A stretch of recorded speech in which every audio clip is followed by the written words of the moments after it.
Hey everybody, Icy Cat here. Today we're going to take a look at the Safari skin bundle that was made available for everybody yesterday. We'll also discuss patch 1.3 going live on consoles.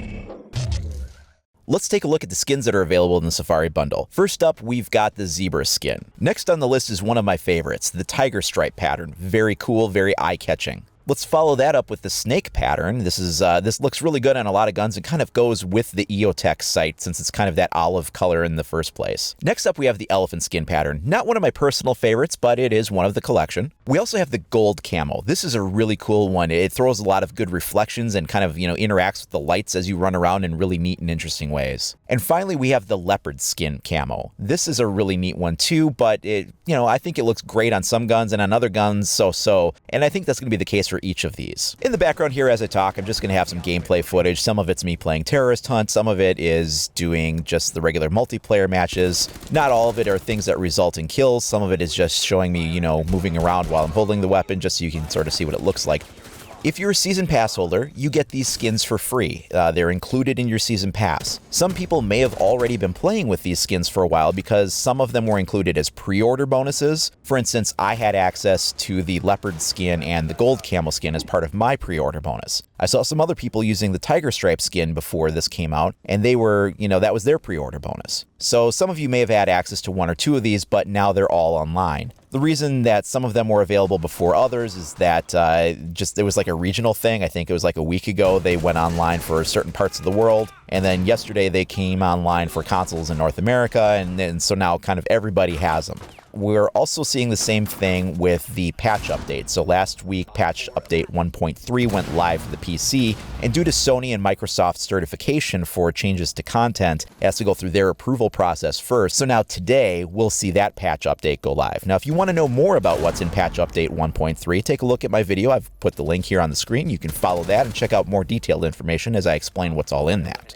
So, skins are a really controversial thing in that some people think that the microtransactions that center around skins are a bad thing, that the money that the company is getting is somehow a ripoff and you're not getting the full content of the game. Here's the thing. Anything that is gameplay related is going to be free or at least earnable through Renown, whether we're talking about the operators or the maps or gameplay changes or features, things like that. Anything that matters to gameplay, you can get without spending a dime on. And many of the skins you can get using just Renown without having to spend a dime on. The fact that some of the skins are paid only is completely fine because it's visual customization only. It detracts nothing from the game if you never use a skin. You can never have a skin on any gun and you will still have the same Rainbow Six Siege experience as if you had all of them.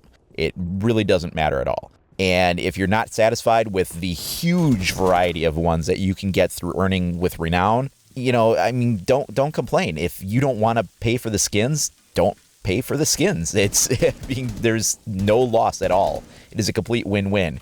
And if you want to go the extra mile and throw down a little bit of money to get these, then great, go for it. They've put in so many skins in the game. Now, my one point of contention is that the skins are limited in that you can, many of the skins are limited in that you can buy a skin and it's good for one gun or two or three guns, or in the case of pistols, maybe for 4 guns, because 4 operators might have the same weapon. So when you're spending money on something and you only can apply it to 1 or 2 or 3 guns, whatever the case might be, that's a little bit of a drawback. But if you understand that before you make your purchase, then, you're going to be okay. Now, some of the weapon skins can be applied across all of the guns in the game. We saw that, for instance, with the Holiday Edition skin that came out, the Ralphie pattern. And we're seeing that again here. This Safari weapon skin bundle can be put on any gun in the game. Doesn't matter what gun, what CTU, doesn't matter. So you get 5 skins for $5. That's 99 cents a skin. Now let's put that in perspective. If you buy a tier 5 skin for an assault rifle, it goes for 720 credits. So we're upwards of, $5-6 here. And that's going to be for one gun or maybe 2 or 3 guns, for $5 or $6. For this $5, you get 5 skins that can be applied to every gun in the game. that's a pretty good deal. If you're going to be buying any kind of skins, this is sort of a good value for you. Now granted, these skins are a little generic. They're just sort of a wraparound pattern. They don't use like the custom sections of the gun like the tier 5 skins do. It's just sort of a pattern that gets wrapped around the whole thing. And some guns work better than others for that. Some don't, some look a little weird with the pattern wrapped on it. Others look really great. So you're going to kind of have to experiment and see which guns you like with which skins. But again, if customization is your thing, there's definitely some value here. So what do you guys think about weapon skins in the game? Is that something you're really into, or would you just rather stick with the guns as they come by default? Let me know in the comments down below. There's no wrong answer either way. Also, be sure to check out our Black Ice coverage as some new information was made available yesterday, and we did a video covering that. If you haven't already, please like and subscribe to stay up to date on all the latest news and information for Rainbow Six Siege. Thanks for watching, everybody. We'll see you next time.